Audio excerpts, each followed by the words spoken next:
And she compared the brains of those rats to rats that she raised in kind of a shoebox, a smaller environment. They got free food and water, all the food and water they could eat and drink, but maybe only one other rat and no toys. Now, if the adult rat, they were all the same age, they were adults. If the adult brain didn't change, then there should be absolutely no difference between the brains raised in Disney World and the brains raised in the shoebox. But she found that the brains of those rats raised in the Disney World of rat cages, the outer covering of the brain, the outside of the brain here, I'm pointing to the outside of this brain model here, called the cortex. It was actually thicker. She was a neuroanatomist, and she showed that the thickness of this outer covering actually grew. What does that mean? There were more synaptic connections there, not in the whole brain, in certain brain areas. That made sense.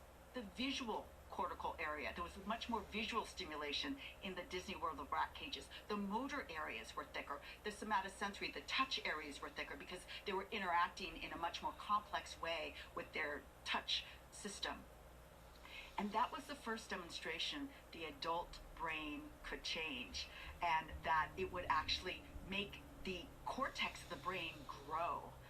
And now we know, what is it about the Disney World of rat cages, Is it the toys? Should we all be playing with toys?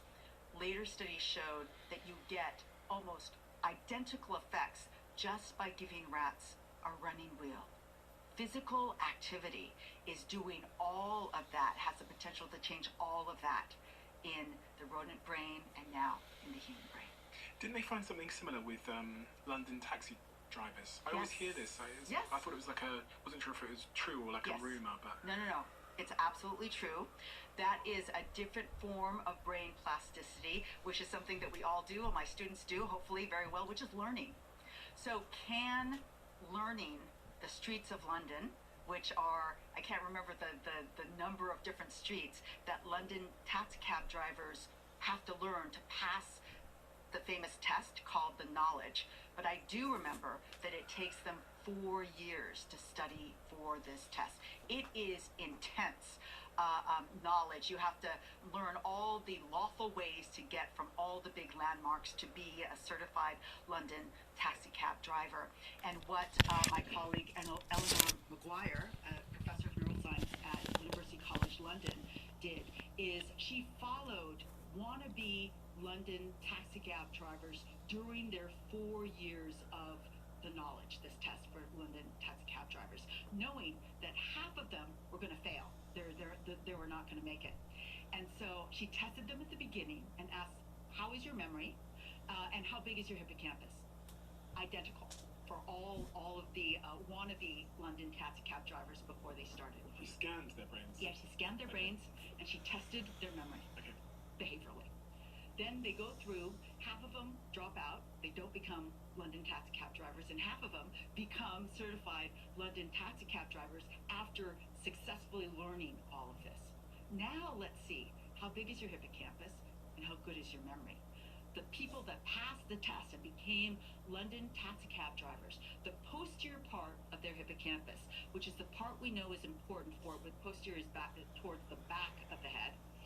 The posterior part of the hippocampus, which is kind of a cigar-shaped structure that goes from the front part of the brain to the back part of the brain, that back part of the brain was significantly bigger in those successful London taxicab drivers compared to the failed London taxicab drivers, and the memory of the successful London taxicab drivers were now superior to the memory of the wannabe London taxicab drivers that failed. So that is an example of how intense learning in a particular part of the brain, we know the posterior hippocampus is absolutely involved in spatial learning.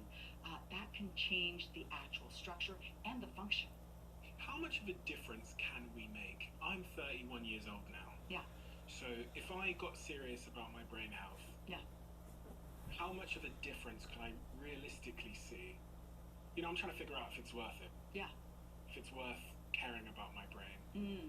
Is there any evidence within the literature, within studies that have been done that show if I start now, even though I'm like 30, 31 years old, my life will be different in the future in the areas that I care about profoundly if I start caring about my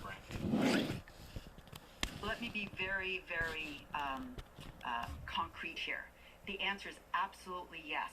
First, I'm going to give you results of a study in people that are 65 and older. So, studied people that are 65 and older and asked, what is the probability of getting dementia in the next 6 years, depending on the level of activity that you have? Just right now. Physical activity. Physical activity. And they measured it in how many walks you take per week. And if you took 3 walks a week or more, you were 30% less likely to develop dementia in the next 5 years. So, 30% less likely to develop dementia. My father passed away of Alzheimer's dementia. That makes me sit up and take notice. But the thing that should make you, as a 31-year-old, really sit up and take notice is the larger correlations that show that the longer you have regular physical activity in your life, the longer you're able to stave off dementia, the more active you are over your lifetime. That first study shows that it's never too late to start. You can start walking regularly, which is doable when you're perhaps at that age. But the longer you stay active, the bigger and fatter and fluffier your brain will be. Why does that make sense? So, one key piece of information that I haven't told you yet is that we know that physical activity is releasing every single time you move your body, you're releasing a whole bunch of neurochemicals in your brain. Some of them make you just feel good. Serotonin, dopamine, noradrenaline, endorphins. Yeah, I feel good. If I go out for a walk, I feel better than if I had been sitting here for 8 hours. But the other thing that gets released every single time is growth factors. I like to call it a bubble bath, neurochemicals, that happens every time you move your body. What that growth factor does is it goes directly into your hippocampus and it helps brand new cells grow in your hippocampus. The hippocampus is only one of 2 total brain areas where new cells can grow. That's not the same as synapses, which are connections in the cells that are already there. But the hippocampus can grow new cells, and this is really important because many people know that the hippocampus is attacked first in Alzheimer's dementia. And so exercise is not going to eliminate that disease state, but if you start with a huge fluffy hippocampus, it's going to take that disease that much longer to actually damage enough of your hippocampus so that you start seeing those telltale signs of memory impairment that comes with Alzheimer's disease and dementia in general. Same thing with the prefrontal cortex. Your prefrontal cortex can grow with physical activity. That's not neurons, but new synapses can grow. Age and neurodegenerative disease states can damage cells, but also take away synapses. I've got 2 questions on that. So Yeah. the first is about dementia and Alzheimer's. Do we know what's causing it? No. We still don't know. No. And there's not good drugs, unfortunately, right now. There's a lot of links to lifestyle choices though, right? Yes, absolutely. And so, of course, based on what I just said, my number one most powerful tool that you can do to protect your brain from aging and neurodegenerative disease states is start walking. Why do I start with that? Because everybody can walk. You don't need to buy any new fitness outfits. Just go out and walk more. And then they say, oh, well, do I have to become a marathon runner? That could help too. But everybody can walk. And from that study that I mentioned in the 65-year-old, 30% reduction in the probability of getting Alzheimer's with just walking. You said that if I go and start walking and I do exercise, my prefrontal cortex will grow, which is the decision-making center, right? Yes. So does that mean then that if I am somebody who is very sedentary, I don't do much physical activity, that my decision-making will be worse compared to what it could be with the same person if they were active? Yes. I mean, that there is that potential. Brain plasticity and the neuroscience of brain plasticity tells us that absolutely with physical activity, you have great potential to improve the function of your prefrontal cortex. And I must specify a little bit, the main function that has been shown to be particularly sensitive to regular physical activity is shifting and focusing your attention. So being able to listen to me while you might be paying attention to the AV guy that might be telling you something right now. So to be able to do that effectively, that is one of the things that we know is helped with regular physical activity. Focus and attention, Yes. that kind of thing. Okay. You talked about memory as well. Does that exist in the prefrontal cortex as well? There's a form of memory, working memory, which is kind of scratch pad memory. It's a memory that when we used to have to remember telephone numbers, that the ability to remember a 7-digit, at least in the United States, telephone number. It's different from long-term memory formation, which is memory for facts and events that is dependent on the hippocampus. I feel like my memory's not great. Most people feel that. Why is my memory not as good as other people? Because I noticed this when I was with my friend in Thailand many years ago. I think I was 21 years old, and we could like leave the house and go on our little mopeds for about an hour, and he could navigate us back home without needing sat-nav or Google Maps. And if I go 3 minutes down the street, I'm lost. And I always wondered why that was. And then even with names and stuff, I would always, he's my best friend, he still is one of my best friends for 7-8 years. We ran a business together, and he would remember every name of every person, and I couldn't. I wouldn't. And so I'd always turn to him and say, what's that person's name again? What's that, you know? And I always wondered why my memory, he seemed to have this incredible memory, and mine seems to be pretty rudimentary.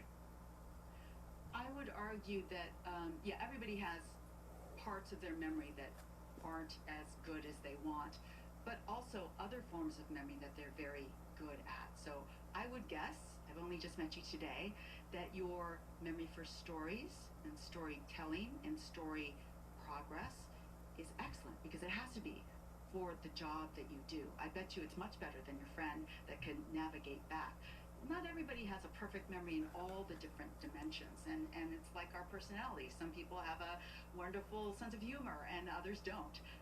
It is about how our brains are wired, which is defined both by nature and nurture, our genes, and you know, if I went to stand-up comedy class, I would probably get funnier, but there's probably a limit to my funniness compared to other people. So there's different types of memory. Yes.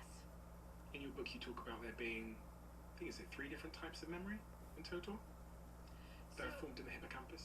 There's lots of different names for forms of memory in the hippocampus, but I like to describe it as the hippocampus is critical for our memory for facts and events, also called declarative memory or cognitive memory.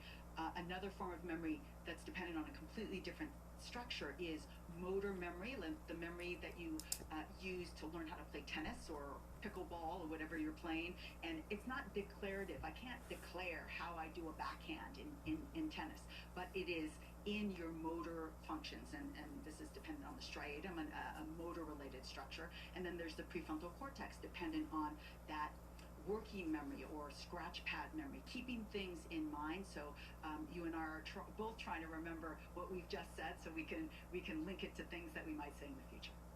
Well, one of the things that I found really interesting, both as a marketeer but also as a podcaster and as someone that's making a lot of content and trying to get people's attention, was as I was reading through your work, it became quite clear to me that there's a bit of an overlap between memory and attention in many respects. Because absolutely. You were talking about these 4 things that make facts or events memorable. Yes.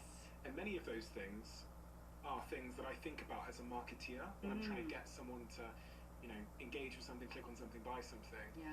What are those 4 things? Okay. Can we go through them? Absolutely. So I like to say there are 4 things that make memory stick. And this is after 25 or 30 years studying the hippocampus and how memories work. Number 1 is obvious, repetition. Okay. You remember things with repetition. Number 2, not as obvious, association. The hippocampus is an associative structure. It associates one thing with the other. For example, your name and your face. So I just met you, and I will remember your name and your face now. But it also helps you remember things like who's married to each other, associating the husband with the wife. Have you heard of the memory palace? Yes. Yes. So this is a technique that has been used for many, many ages to help remember things. And it is a strategy where you picture a spatial location that's very familiar to you, like your childhood home. And when you need to remember a list of items, you take an imaginative walk through that very familiar environment and place those items in particular locations in the environment. That is associating something really familiar, your childhood home, you know every corner of it, with the new thing you need to remember. And that works and has worked for memory champions for many years because the hippocampus associates things together. That's number 2, association. Number 3 is novelty. We remember novel things. I've never been to this particular studio ever before in my 26 years in New York and Brooklyn, so this is a novel thing, and I will remember coming here to do this podcast with you. Our brains, and this is where it interacts with the attention system. Our attention system focuses on things that are novel. Why? Because it could be dangerous. I've seen things over and over and over again. I don't notice them. They go into the background. It's not going to hurt me any, it's not going to cause me any danger. Cliche. That's why cliche doesn't work in marketing. Exactly, yeah. And so, but something novel, that really perks people up. I use that in my teaching all the time. Surprise students with an element of what you want them to learn, and they will remember it better. But the 4th one, which is so powerful, and we know it intuitively, we understand this intuitively, is emotional resonance makes things more memorable.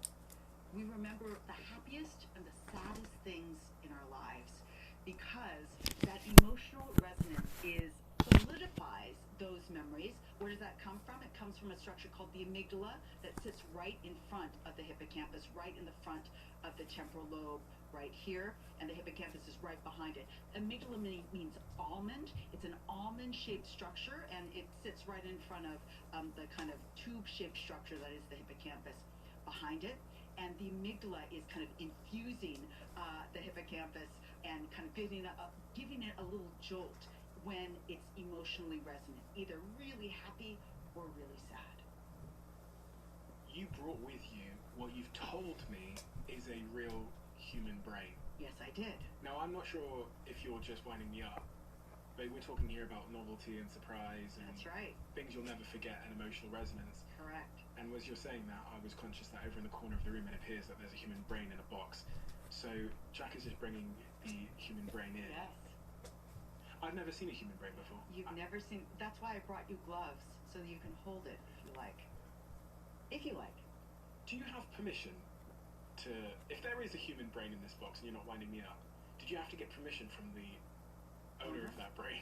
So, this was purchased lawfully by my department, the Center for Neuroscience at New York University, so it is lawfully ours to use as a teaching tool. And it does bring enormous novelty to any situation that I go into and makes people really think about their brain in a new way, which is why I bring it. What is in that box? In this box is a real preserved human brain named Betty.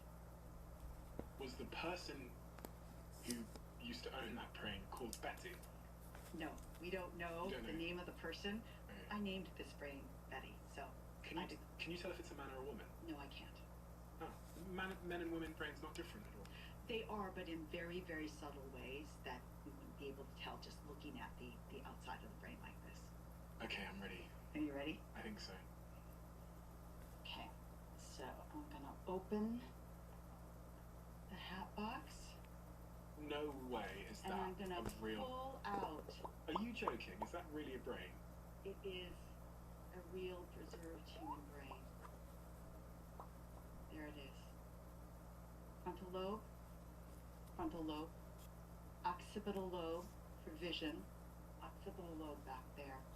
And in this brain, I don't know if you can see it from over there, if I pull apart the two hemispheres, you can see how deep the folds of the brain, the surface is folded in that deep into the brain, which expands the surface area of the outside of the cortex. The rat cortex is flat. There's no folds. Humans and elephants and dolphins have lots of folds. They have much higher capacity for computation because of the folds that you see in this brain. It's smaller than I was expecting. Really? Half the people say it's smaller, half the people say, wow, that's enormous. Interesting. Is that the color of the brain? The color of the brain is darker than the real brain if we opened up my head right now, because of the formaldehyde, the preservative chemical that this has been sitting in for at least 26 years. This brain has been in my department for ever since I got here 26 years ago. I feel like I probably should hold it. I think you should hold it.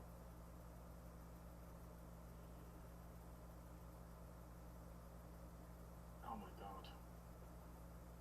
It's wet. Yes. So I mean that defined this person's whole life. How they saw, felt, smelled, heard, and thought about the world. Just right there in your one hand, in your right hand. It's crazy to think that this little thing is, oh, it's different underneath. Yes. It's crazy to think that this little thing, That's the start of the spinal cord right there. Oh, okay. That you pointed at. And this stuff underneath at the back. That is the cerebellum, brain structure critical for fine motor movement. So we wouldn't be able to walk smoothly if you have damage in your cerebellum. Isn't it interesting that, like, everything, as you say, everything this person worried about, every thought, every memory, every relationship, all of their education, the school they went to, university, everything they saw and remembered, and all of their trauma, yeah, and their anxiety and maybe their depression, everything they went through, even their last days before they died, is like captured in this little ball of like tofu. Yep. That sits in my hand, an entire human being's existence. It's true. What they watched on TV, their favorite movie, their favorite number, color, everything is in this tiny little ball of tofu. It's true. Oh gosh. It is amazing, and actually, in real life, firm tofu is the consistency of the brain. I often bring in a block of firm tofu when I demo this for students. In addition to Betty. Do you remember the first time you saw a human brain? I do. Did it change how you think about your own brain? It changed my life because I was like, I want to study that. That is the coolest thing that I've ever seen in my whole life. And I want to study that, and I want to be just like her. And so it really, like, okay, now I decided this is what I want to do. And it was life-changing. I say that because we, at the start of this conversation, we said that most of us don't appreciate our brain. A lot of people don't even realize it's there. But Yeah. the minute I had a brain scan one day, and that brain scan really changed my life, because seeing my own brain for the first time, Yeah. it was the push that I needed to start caring more about how my decisions and behaviors are impacting it. So let's talk about how I can make that ball of tofu in my head super healthy, Yeah. super big, fat, and fluffy. Right. You talked about exercise earlier on, but we didn't really dig into exactly what you mean by exercise, because exercise, I think, is multifaceted in Yeah. its definition. What kind of exercise should I be doing to make my ball of tofu in my head great, Yeah. optimal? Mm-hmm. Well, all the research shows that the best kind of exercise that you can do is anything that gives you aerobic activity, that is getting your heart rate up. So that goes for, power walking will get your heart rate up. Soccer, so many different things. Name your activity. So many people want to say, oh, well, my favorite activity, will that work? And I always just say, is your heart rate up when you're doing it? If the answer is yes, then yeah, that works great. We know that level of aerobic activity is critical because that's going to release that growth factor maximally to get into your hippocampus that will grow those new brain cells. Not much. So I have an answer to that. So we did 2 different experiments in my lab. One in low-fit people that are really not exercising very much at all, less than 30 minutes in the last three weeks you've moved your body. And we asked, could we see any behavioral improvement in your memory function from your hippocampus or your ability to shift and focus attention. If we ask you to move your body in an aerobic way for 2 to 3 times a week, and we collaborated with a spin class, so clearly very aerobic. And what we found was in those people that did successfully do 2 to 3 times a week a 45-minute aerobic activity, their mood got significantly better, their memory function got better, and their ability to shift and focus attention got significantly better. So that gives a little bit of a guideline for low-fit people. 2 to 3 times a week can start to give you some of those cognitive changes. But you don't look low-fit. So let me answer the question you're about to ask me. Like, what about me? I exercise pretty regularly, and how much do I need? So to answer that question, we went to another spin studio and we said, look, we're going to give you free classes. You could exercise as much as you want in this at this studio, and go up to 7 times a week. And the control was just stay the same. You know, they were working out twice a week at the studio. Control was the other group that you were testing them against? Yes, okay. Exactly. And so what we found was basically every drop of sweat counted. The more you exercise, the more change in your brain we noted, both your hippocampal function, prefrontal function, and mood. If you were already getting benefit, you know, you're already going twice a week, but the more you did, the more brain changes you got. So that doesn't give the formula that I would like, but we are heading in that direction, which is part of one of the questions that I want to answer. But I love to leave people with the idea that every drop of sweat counts for building your brain into the big, fat, fluffy brain that you really want. And then in the real world, again, making it super real for people. Yeah. How does that change how I show up? Yeah. If you allow it to, should have a beautiful effect on your mindset. That your mindset around how often should I wake up 30 minutes early and do that walk before I start my day, or accept the invitation to go walk the dog with a neighbor. It's not an obligation. It is something that you're doing for yourself. It is going to have direct benefits on that ball of tofu, as you call it, in your head. It's going to make it work better.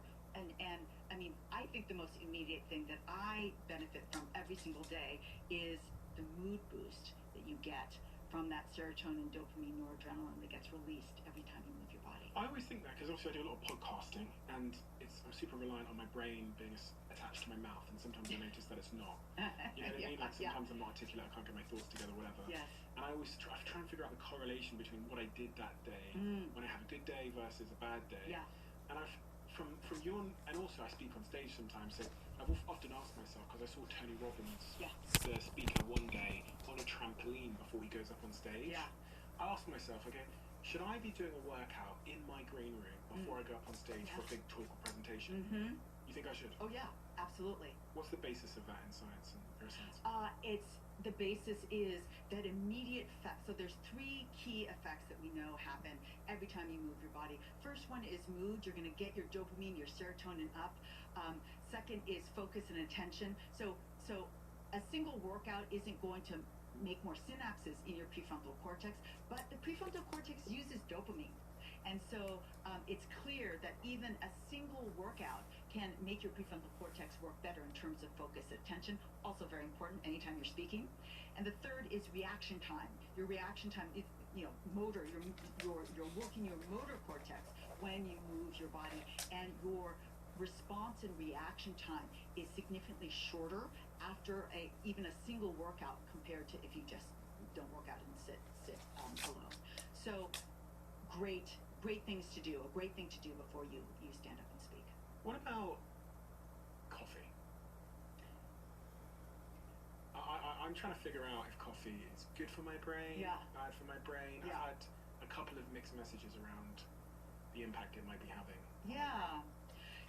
Caffeine is a stimulant, and people respond to that kind of stimulant in different ways. Overstimulation with caffeine is not good for your ability to put words together. this is where I turn to a main theme in my book, Healthy Brain, Happy Life, which is self-experimentation. For you, what can you titrate your coffee to see what level of coffee is best for whatever, your podcast or you're giving a talk. The other thing that can work similarly to coffee that I've started and that I do every morning is hot-cold contrast showers, because that cold that you shower on yourself after the heat stimulates adrenaline in you, a natural adrenaline. Ooh, it wakes you up, and okay, it was painful the first kind of few times I tried it, but then you get addicted to it, and I have forgotten to do it and gotten back in the shower just to douse myself with cold water, because I feel better when I do that for first thing in the morning. So lots of different things that one can explore with. Okay, on the other side of the coin then, what are some of the central behaviors that people do that destroy their brain? Well, sedentary behavior is one of them. Not getting enough sleep is critical. We haven't talked about sleep yet. Sleep is so important for normal functioning of the brain. I like to scare my students by saying that, in torture situations, if you deprive a person of sleep for too long, they literally die. They die. You cannot function if you are deprived of sleep for too many hours in a row. It's that critical. Yet we happily, watch too much Netflix at night and get only 5 hours of sleep when we could have had 8. So what's happening exactly? Why is it so important?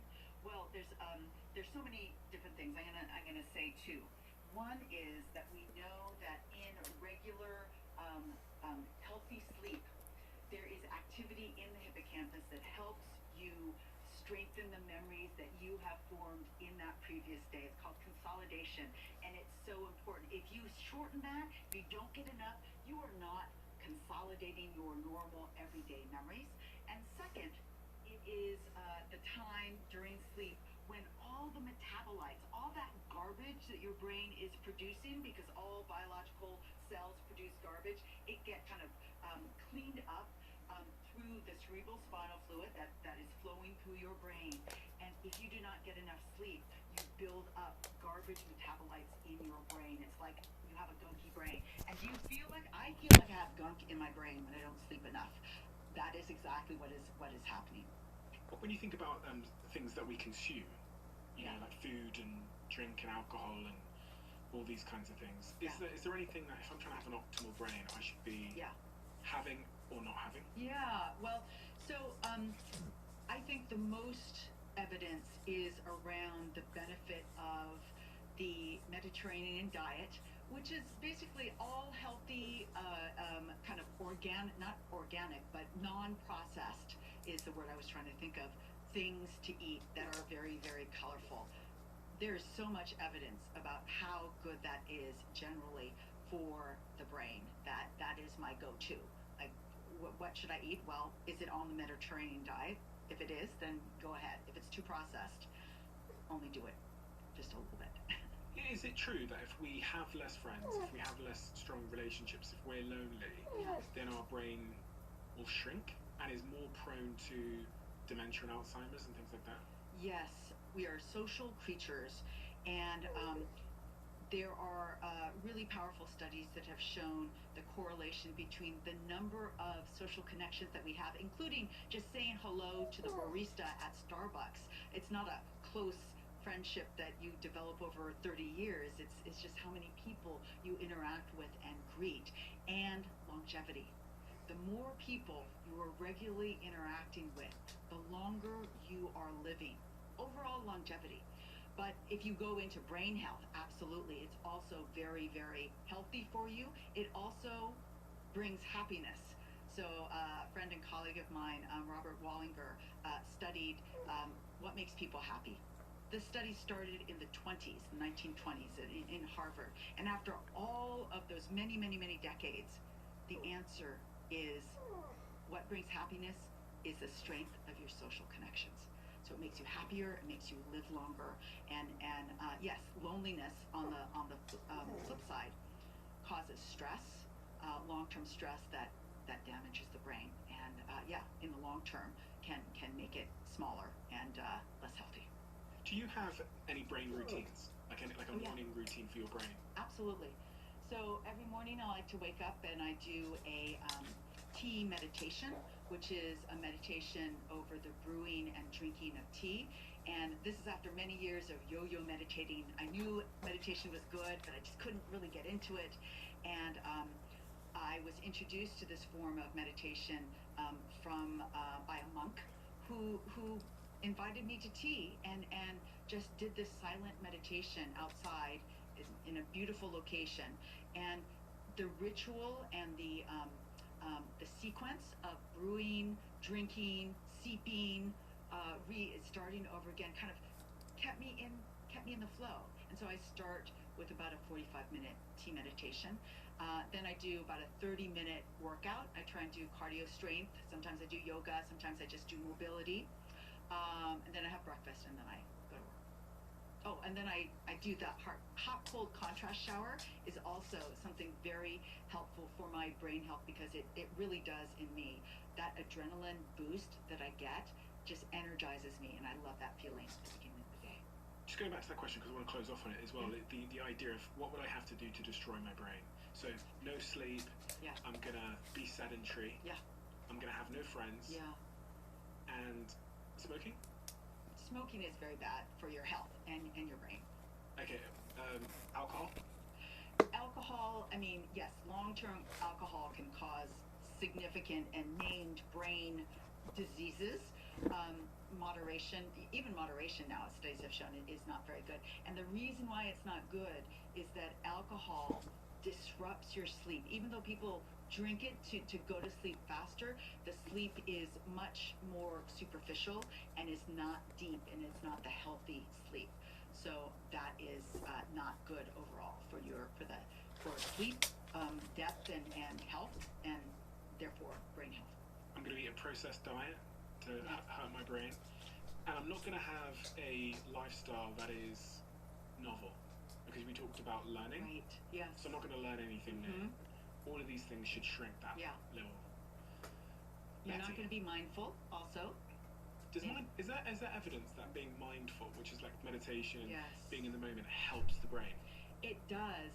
There's beautiful studies showing brain plasticity in the areas that are important for focused attention. Meditation, the practice of meditation, is basically a practice of enriching the function of your prefrontal cortex, so you can focus on that object, either the breath or loving kindness is a form of meditation. So yes, there's been studies that brain changes occur in long-term meditators that are absolutely beneficial. What if I'm on social media all the time? Because isn't that good for me? Because I'm going to be seeing lots of new things all the time, and I'll be learning lots of new things. So if I sat on a screen for 7 hours a day, is that good for my brain, social media? Does that take you away from real people and interacting with real people? Yes. Okay, then it's modulated by that. Is it not the same thing? There's a difference, and I think your brain knows it. And look, there's enormous amounts of evidence showing that the increase in use of social media, especially in young kids, correlate with huge increases in depression and anxiety levels, particularly in young girls. So when kids started getting the smartphones and started to spend more and more 7 hours a day on social media, that's when the anxiety and depression went up. That's for young kids. I use social media as well as a tool for business. That is a little bit different. I'm not 13 years old, and you're not 13 years old. So there's some warnings, I think, that need to go into that. But let me be clear. No, it's not the same. Social media is not the same as social interactions face to face with people. Are you concerned about what social media is doing to our brains? Yes.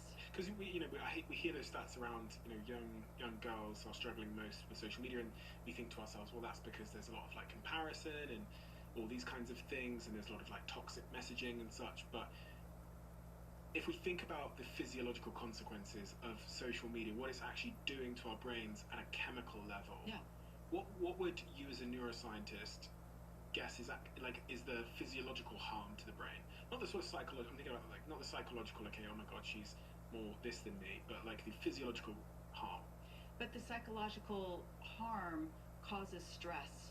Stress releases stress hormone that goes into the brain that at too high and too constant a level can start to first damage connections and then kill cells. So it's intertwined there, and that is part of what is happening. You can't pull one away from the other. Because where social media is designed to kind of, it's like pulling the slot machine handle, like pull down on the feed and I get ping, oh look, there's a nice picture, and oh ping, there's notifications and comments, etc. It's that I think about the constant. They say there's constant dopamine hit. Yeah. They refer to it. Is it a dopamine hit? Is that what's happening when we're being stimulated by social media or a slot machine? Yes. And is there any harm in just a constant dopamine hit all day, every day? Well, I would not. I'm going to answer that question by saying I would not want to be addicted to gambling. That gambling is addictive. It's hard to get away. You lose all these other things that we just decided were all good for you, including sleep, including social connections, including exercise. And I think that's part of what social media is doing for our young kids is not good. That they're not joining teams outside to be social and interactive in that kind of, now it seems like an old-fashioned way, but it's very, very powerful way for development and brain health. I think I'm addicted to my phone. Mm. And I often ask myself, is that a problem? And from what you said, it sounds like the problem is what I sacrifice through that like addiction to that device. Yes. Is that the issue? The issue is I sacrifice social connections, maybe movement. Yeah. Although I do work out every day, but the brain is smart enough to know that there's no substitute for real human connections. Absolutely. Absolutely. And that's going to make me what?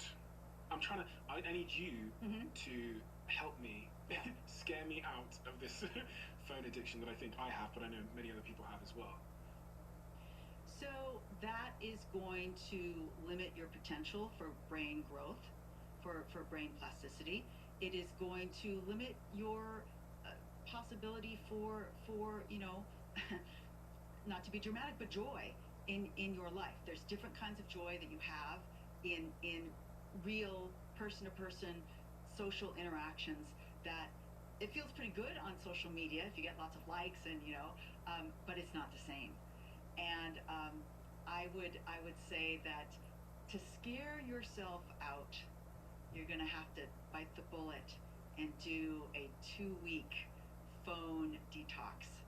What would that do to you? How would you feel? I just could never imagine such a thing. Well, which is a real shame, isn't it? Really, because I just think about like my ancestors, my parents. They must think I'm so strange, but it's just the way that like when my phone dies, I'm like nervously waiting for it to come back on. I'm like staring at it, like, oh my God, like what am I going to do with myself? Like, and I remember those studies they did on people where they gave them the choice of either sitting alone with their own thoughts or giving themselves an electric shock, and a huge amount of people in that study actually would rather give themselves an electric shock than just sit alone with their thoughts, because it's some kind of stimulation. That's kind of how I think I am now. Like, I don't know what I'd do without my phone. It's really sad. I know there's people listening to me now that think I'm absolutely like, I'm really sad, but it's just it's the truth, and I do wonder what it's doing to my brain, but I think you're right. I think it's actually what it's doing to my life. Yeah. The joy, the connections, right.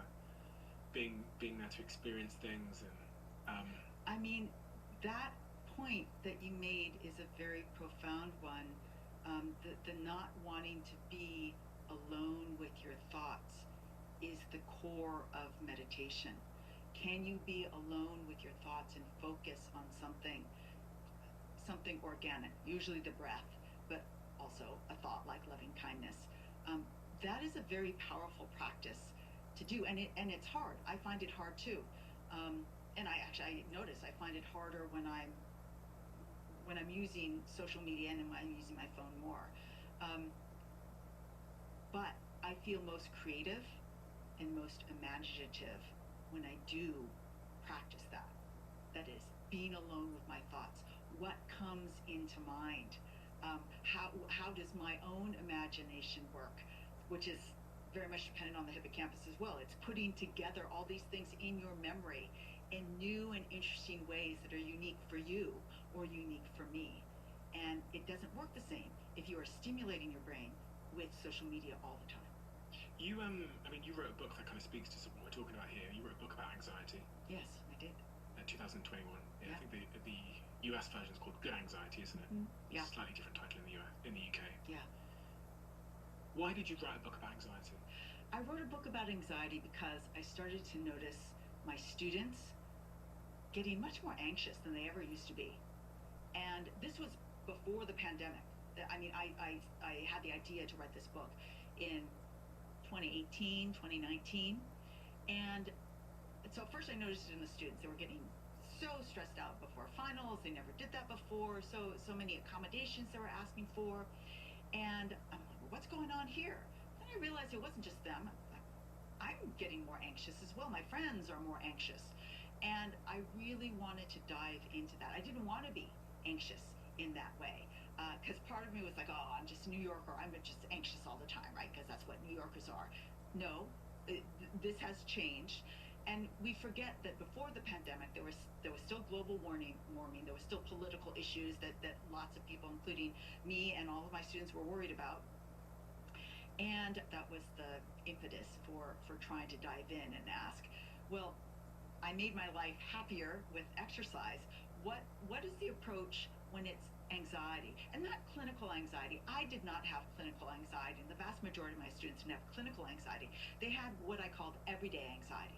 Just worried about the things that are going on in the world, and there were just more things to be worried about. Is that normal? Is that human? That is human, absolutely. But is it human is the quantity in which we experience it human? I think it is. I mean, because I think about my ancestors. Okay, they probably, I don't know. I always imagine my ancestors kind of, I don't know, just chilling. You know, like but they didn't have global warming where the ocean is about to, get sucked up in plastic and the ozone is going to come down. No worries like that at all. But the everyday anxiety for me is like emails and WhatsApp.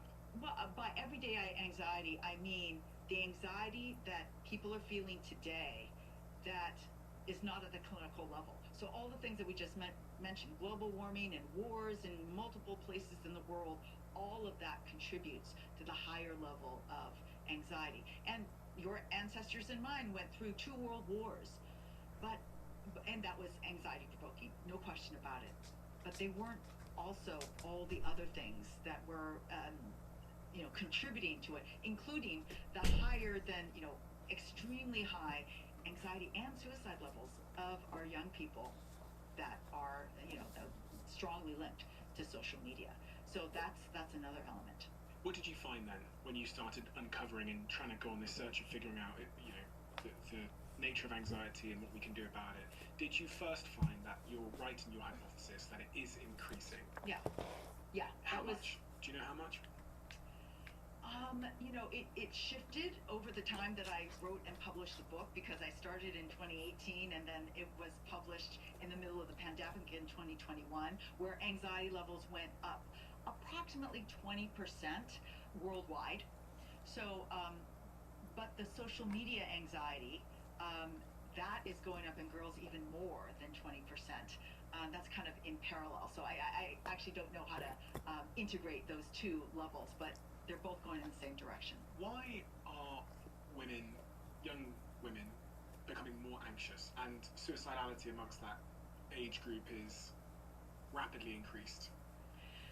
I think that it's that comparison that is so easy to do, and I see it in my own work at the university. That when I was going to college, I had no idea what rank I was in number in the application, but they could see that immediately. They know exactly what number they are in each and every class they take, in their whole high school class, in their application to the 5 schools that they applied to, or 10 or 15 now that they're applying to.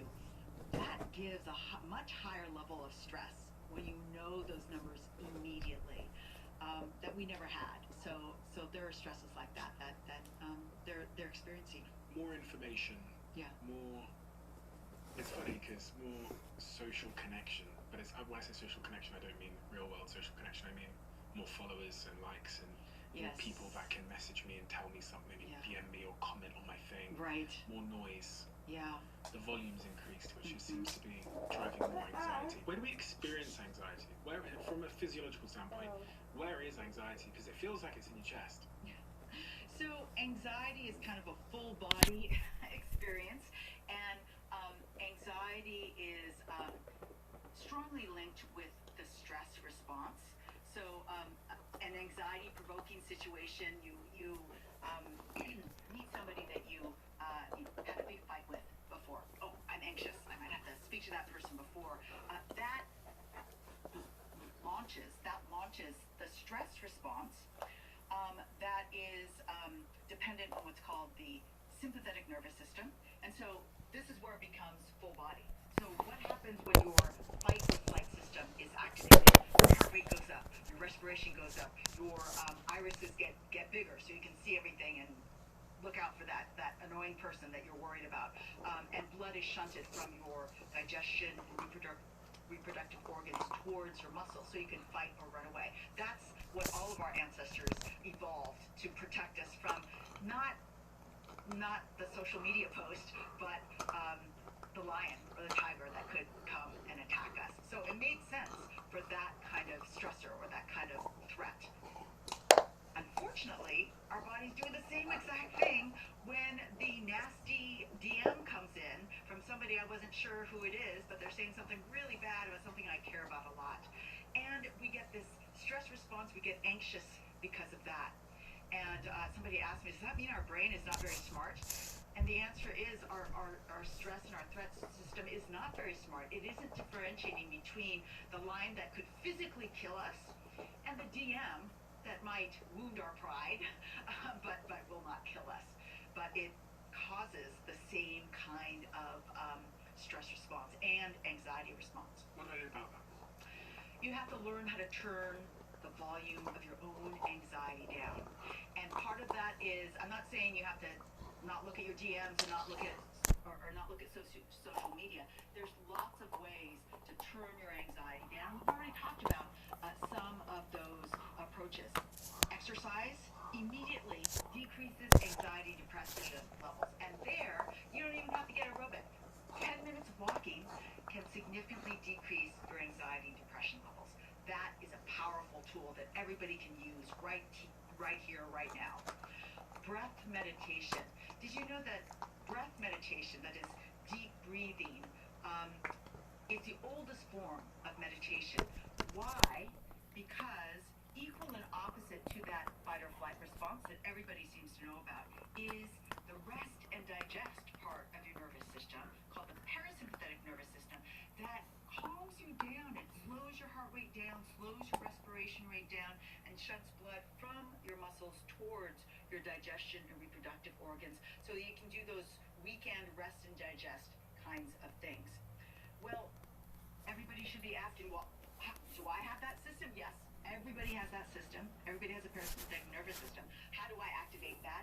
The best and most effective way that you can activate that right now is take 3 deep breaths, because that's the only thing you have conscious control over that can launch all the rest of that parasympathetic activity, slowing your heart rate. I can't slow my heart rate by thinking about it.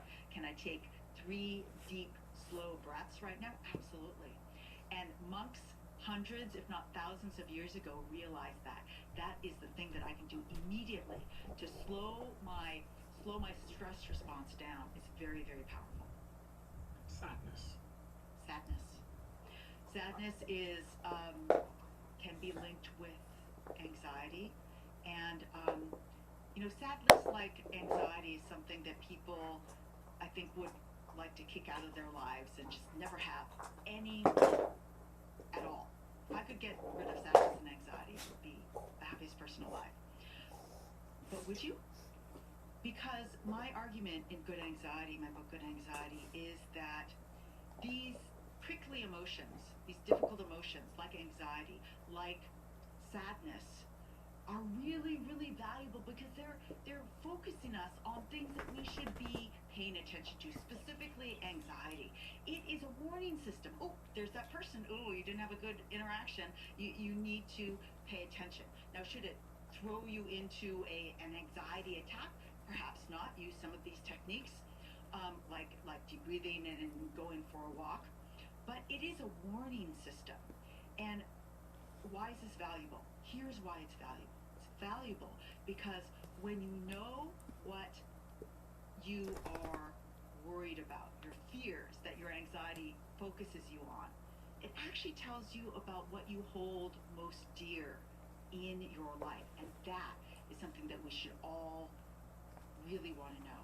So if you're a people pleaser, you are doing lots of things maybe too many things to please people, but that means that you care about personal interaction. And I start with this one because I'm a people pleaser.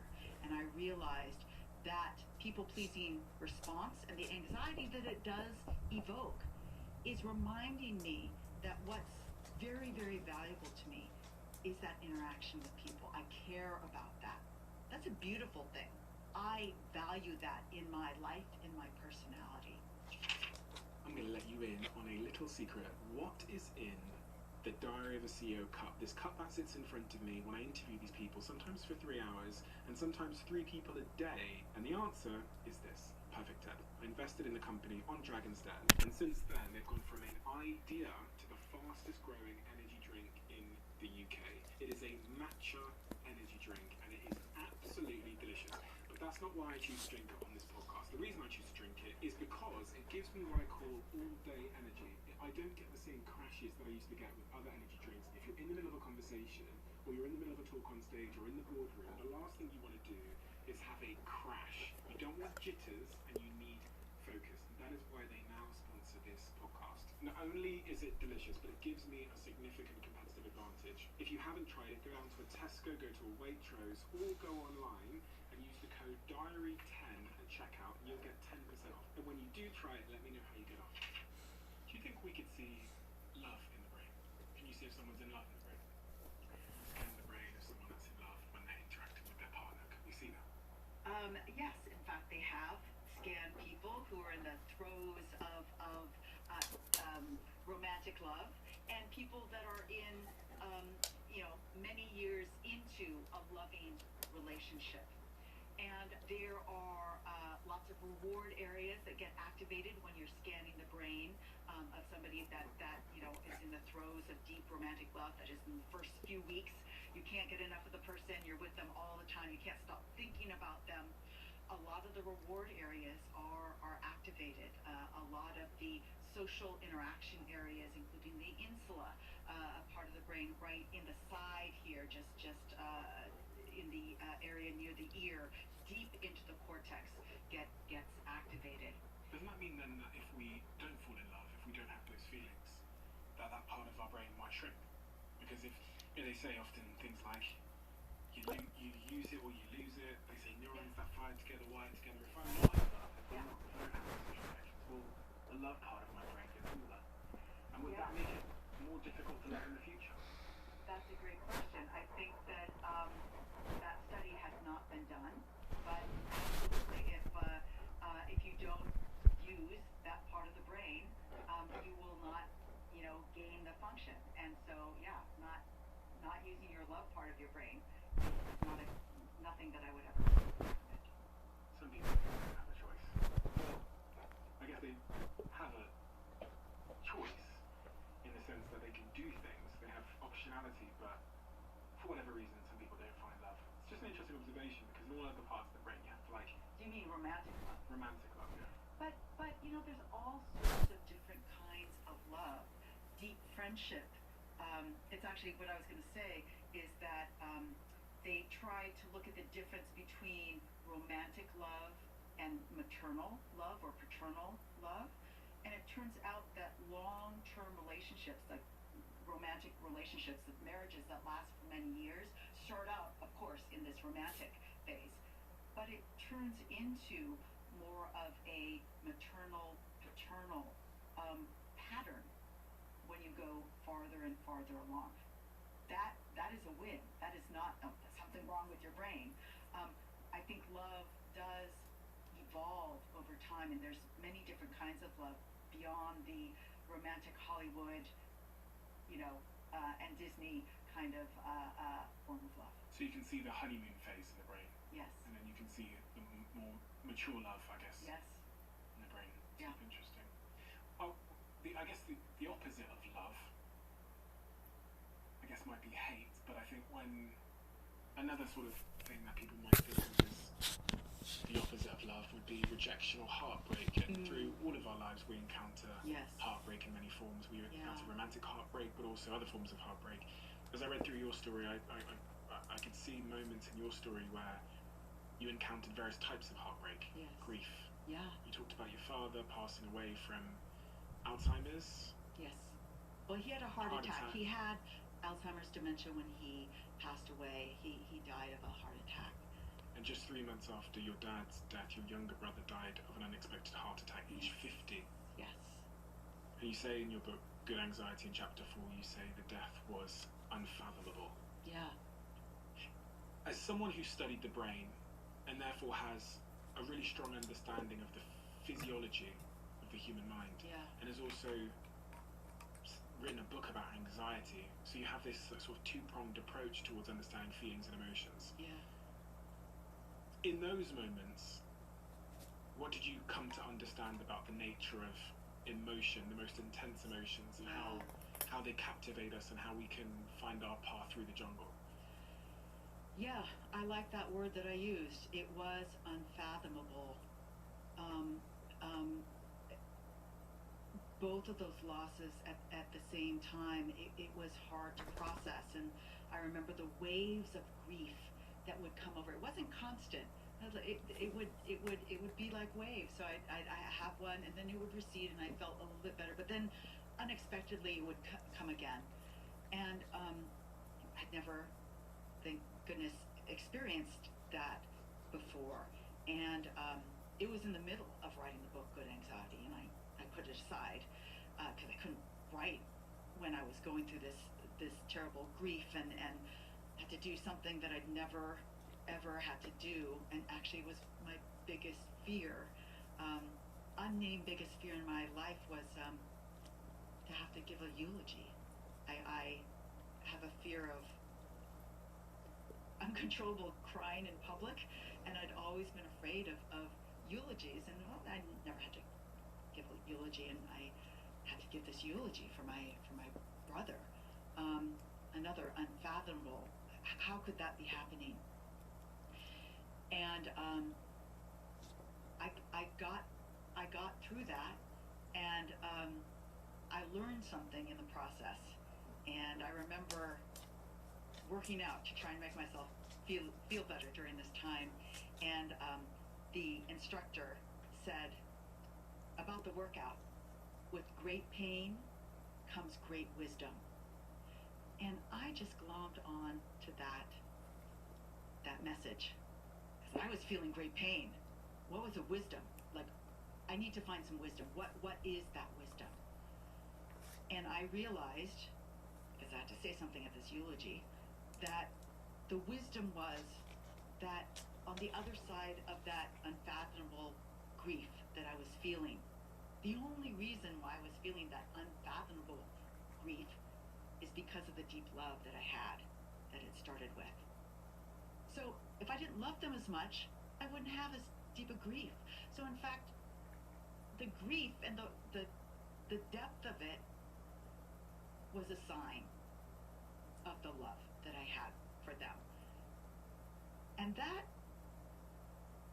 was the wisdom that I found, and that was the solace that I found, and that was the message that I gave in that eulogy.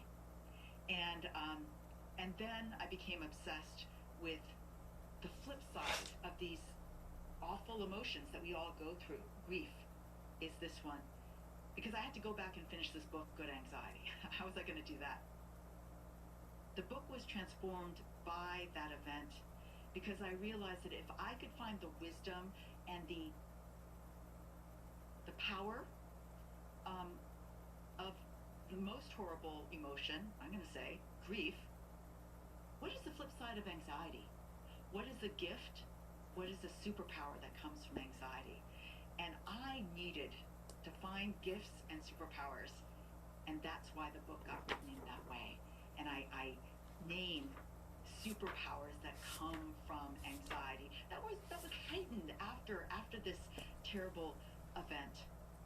But I found them and I used them all the time. It was therapeutic, actually. How did it change you, the loss of your brother and your father in such a short period of time? How are you a different person because of those two events? You realize that everybody's going to feel these emotions sometime in their life. And I can bring more empathy and compassion to those experiences for others. And I remember, I never wanted to talk to people that had a loss. I never knew what to say. I knew I was going to say something wrong. I just had no idea. I felt lost. And it is, I do feel wiser. I feel like I have more empathy. I have more knowledge. Can I ask you a question? If there was a pill Yeah. that you could take to not feel the grief, in the moment when you were in the throes of that grief, would you have taken it? And in hindsight now, would you have taken it? Look, I no, I'm not a pill taker. I wasn't clinically. I didn't feel like I can't, go about my life. It was a terrible emotion, but I didn't feel completely debilitated with it. Other people do. Maybe they would take the pill. I would not take the pill.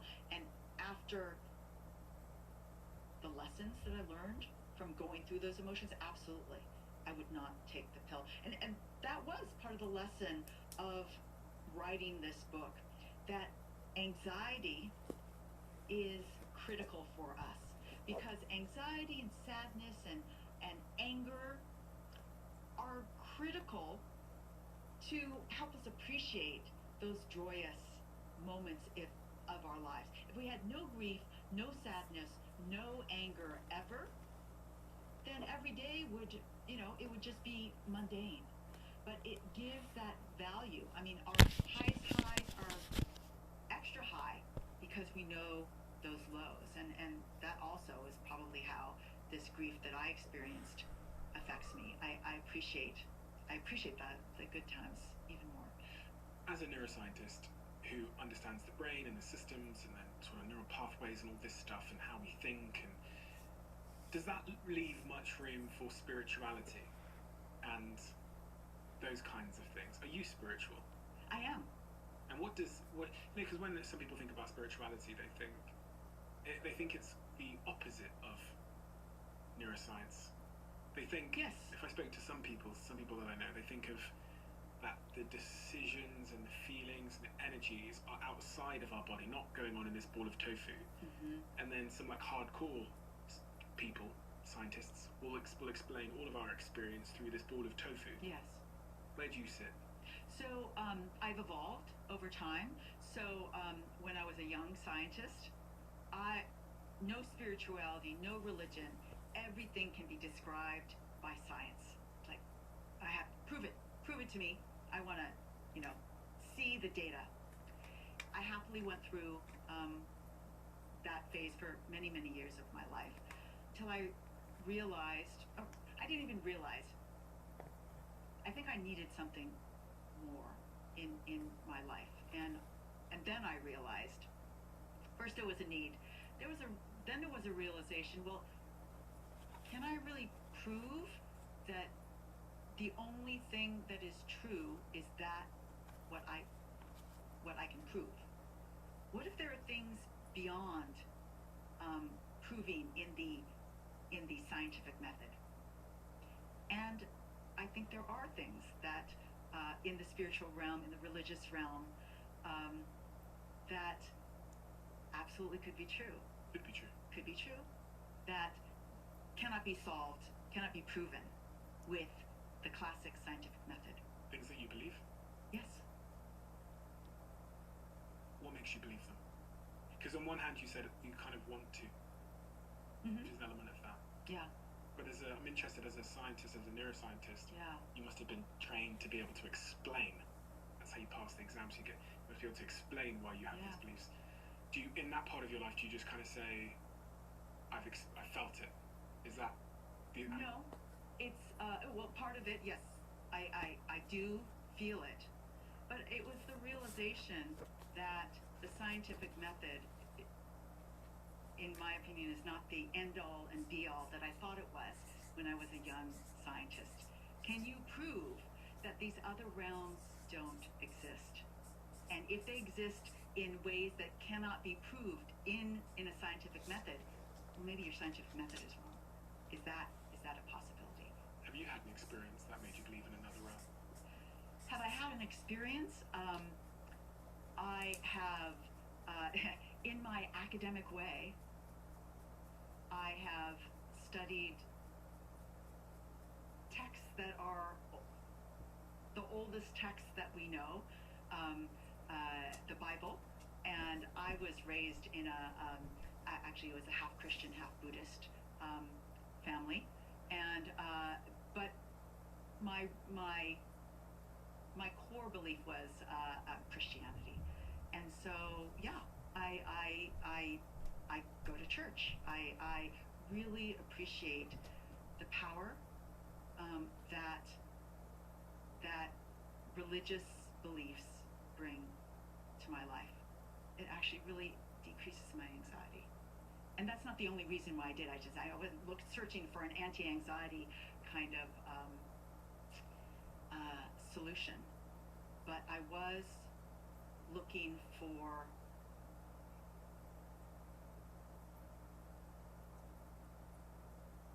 maybe something more than the scientific method in my life. We're going in one direction as a society, like more. I told you I'm basically addicted to my phone. Screens, loneliness. Yeah. Less connection, less friends, less people we can turn to in a time of crisis, according to all the studies. And as we go further and further down that road, I think it's making it more obvious of what's at the other end of the street. Yeah. And it's robbing us of something at a really deep level that I think I'm noticing more and more as I grow older. I think that's actually why I want to have kids now, because I think I'm in search of that greater meaning or purpose in my life beyond just like making more money or just all the superficial stuff. Yeah. You said to me before we started speaking that you're thinking a lot about community. I am. Why? Because I think it is a balm to students and to everybody, and I think those events that we can create that bring people together and talking to each other and learning about each other are joyous events, and I see it in me and in the students that come to these events. It is clear that is something that is a little bit unfamiliar to students right now, but has an immediate effect. So. What is the one thing we haven't spoke about regarding Betty, the brain over there in the corner, but the brain in front of you? The most important thing about the brain that we didn't discuss? You know, you only have one, and we have an opportunity every single day to make it as healthy as it can be. I watched my father pass away with Alzheimer's dementia, and we have elderly people in my family as well, and it motivates me even more to keep my brain healthy, to make as many friends as I can, to have as many connections as I can, because I want to be as happy as I can be for the rest of my life, and I want to have a big fat fluffy brain. So you only have one, and there are things you can do right now, today, to make it stronger. Wendy, thank you so much. Thank you for the way that you deliver. I think is so deep-rooted in a really undeniable passion, and you're on a real mission to make other people live better lives, and I think that's something that deserves to be highly commended. It's so apparent in everything you do that you're so focused on helping others in a way that I don't always see. And that comes from, like, reading through your story. I can see the pivotal moments throughout your story that sent you on that mission, and I do describe it as a mission. These two books are fantastic. You wrote the book in 2000, or you published it in 2015, called Healthy Brain, Happy Life, and then your second book, which came out in America, called Good Anxiety, which is a phenomenal book that really helps to reframe how we think about anxiety. I think that reframing helps us experience it differently, but also, shall I say, dare I say, be grateful for the signal, the lessons that it's there to teach us, the wisdom that it gives us. We have a closing tradition on this podcast where the last guest leaves a question for the next guest, not knowing who they're leaving it for. The question left for you is in this book. Oh. What do you think is the best quality of humanity? Ooh. Compassion. And what does that mean? Compassion means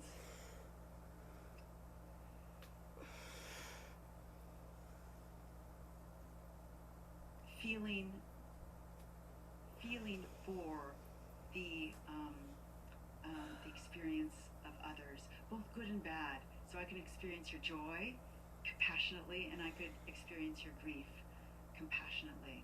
I think that is because I've been thinking so much about connection and community, that function of or emotion of compassion is really top of mind for me. Wendy, thank you. Thank you.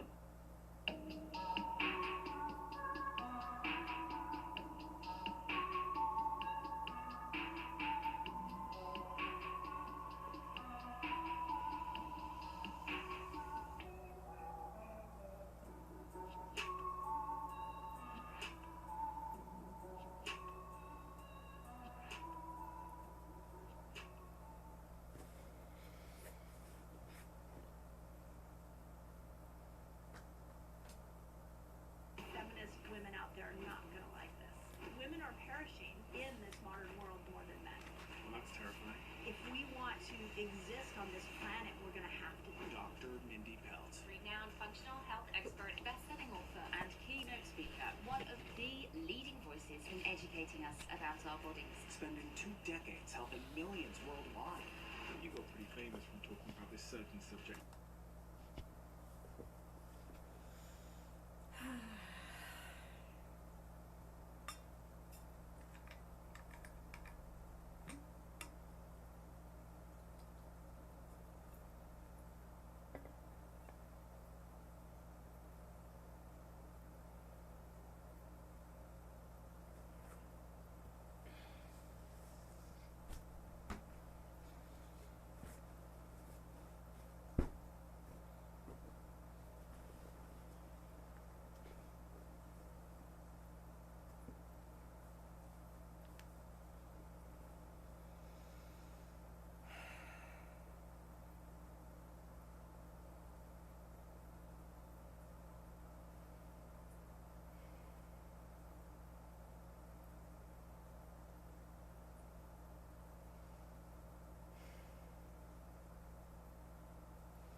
in here.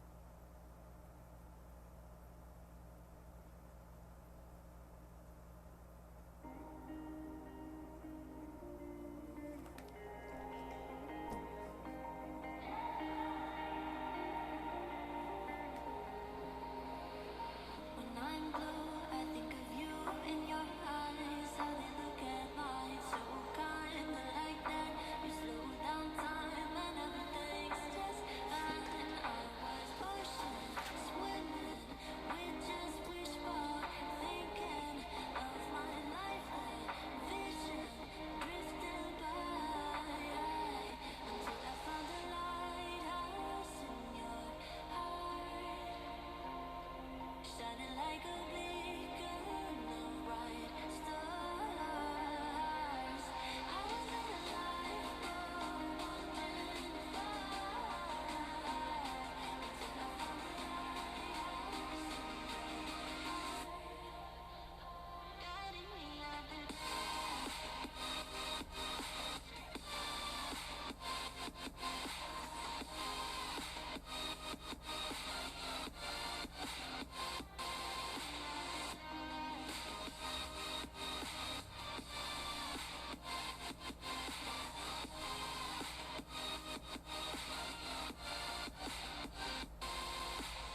When I'm scared, I send a flare and you're here in a flash. When I ask, oh dear love, where did we come from? You say that like the sun. I had the will and mission, but the wrong position. I was hoping, praying for a sign, until I found a lighthouse in your heart. Shining like a beacon of bright stars. I was in a lifeboat wandering far, until I found a lighthouse guiding me out the dark.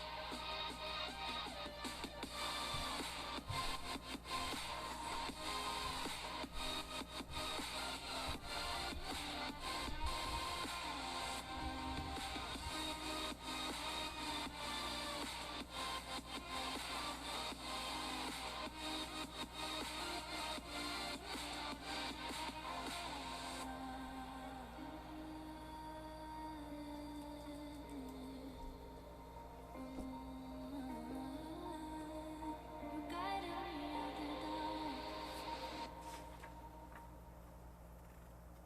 dark.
So excited for book.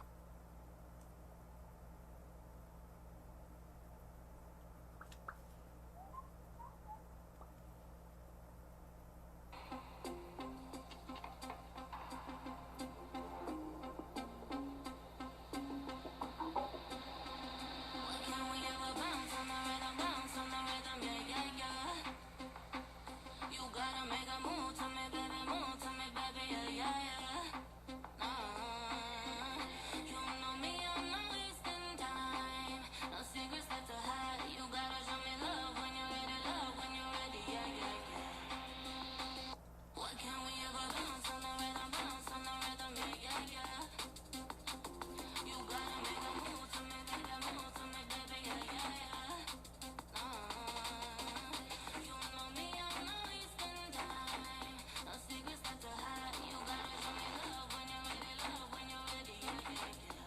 Say yeah, yeah, yeah. Say, you know me, I got no time to waste. Type of energy that can't be replaced. No debate, we can take it back to my place. I can turn around, let me show you how it tastes. I bought a mine on the dollar, swallowing the bottle while you're smoking on gelato. It's like a glitch I can't control. Someone's fucking with my dough. Kinda.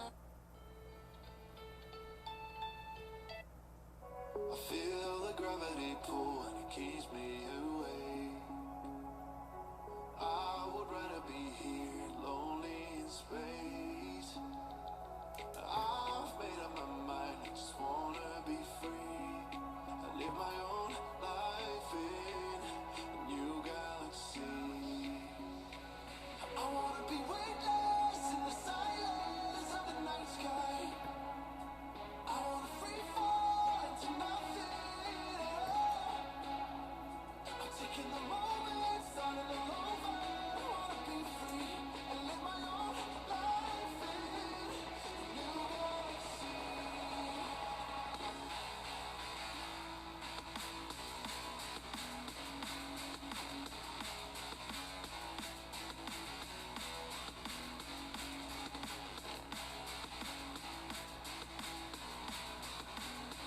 I live my own life in a new galaxy.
Staying up till 5 a.m. Told me you've been funeral friends. Woke up in a burning home. Blame myself, I should have known. This staying up late, sealed our fate, buried in the catacombs. Setting fire to the life we made. Such a fucking waste of time. Said you love me till my heart decays. Guess my time ain't changed from mine. Talks my heart online.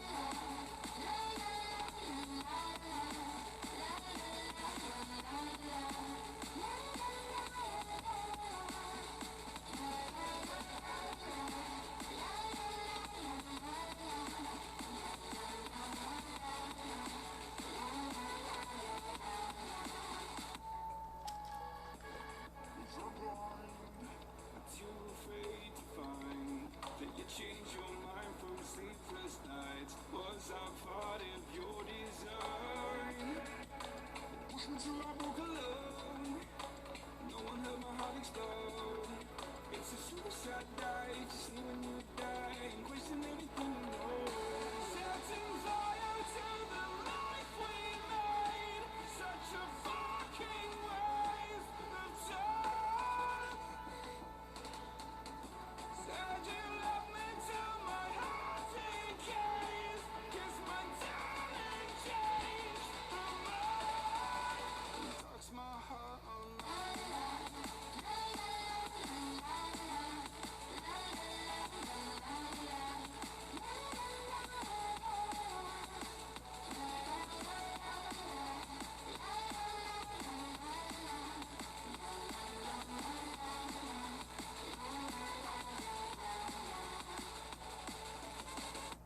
Setting fire to the life we made.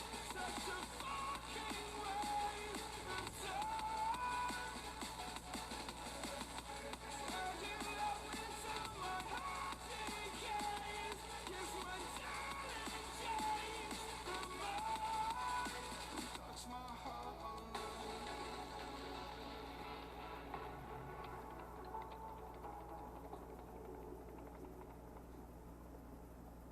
And darks my heart online.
I was going to write you a letter.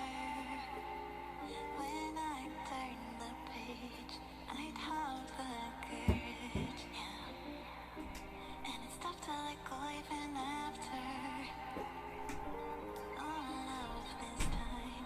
You are the reason why I'm fucked up, was jacked up. I fucked up 'cause I believed that all those lies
Insurance, we understand that looking out for each other isn't new or groundbreaking.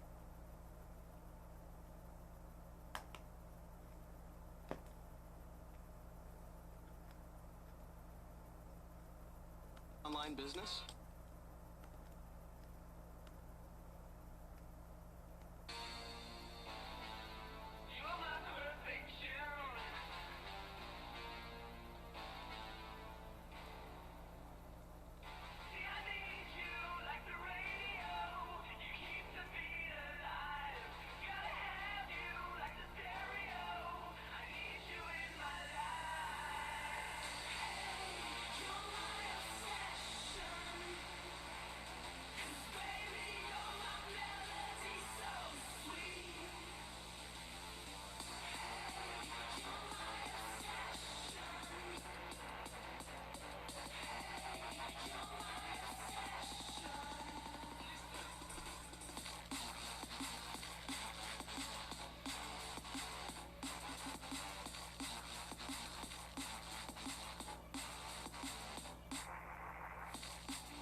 Welcome home.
from your eyes. Can we leave and make the time stand still? What if we stay? Pretend there's nothing else.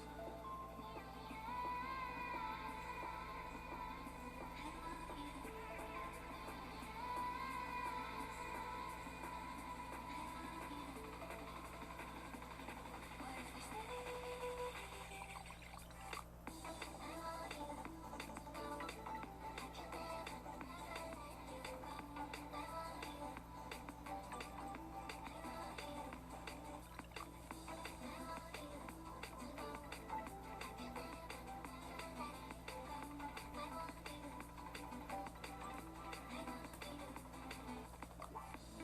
What's on your mind? Can I read it from your eyes? Can we leave and make the time stand still? What if we stay? Pretend there's nothing else.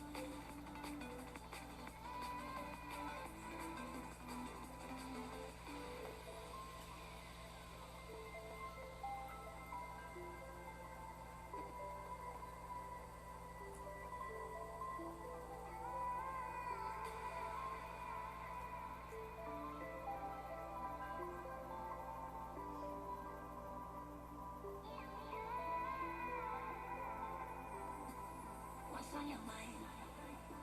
Can I read it from your eyes?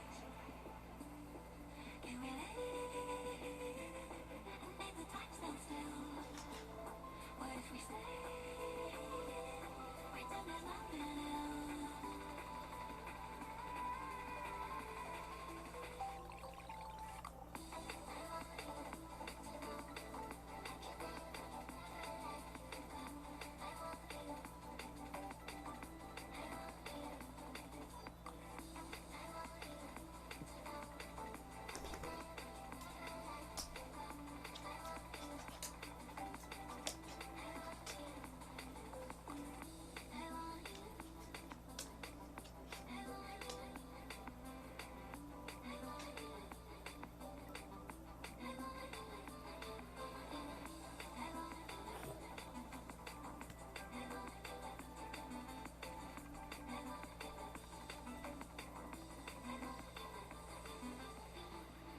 What's on your mind?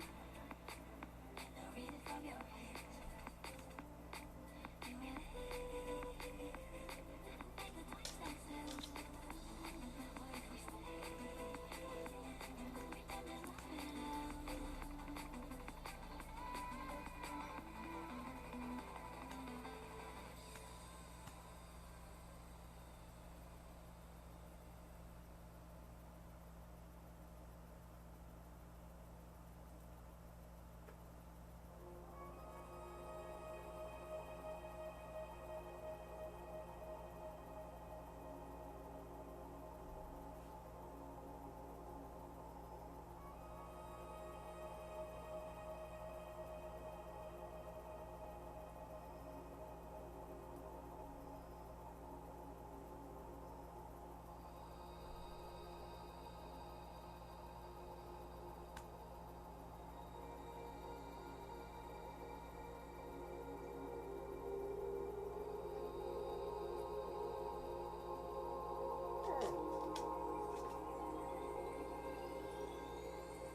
Just breathe.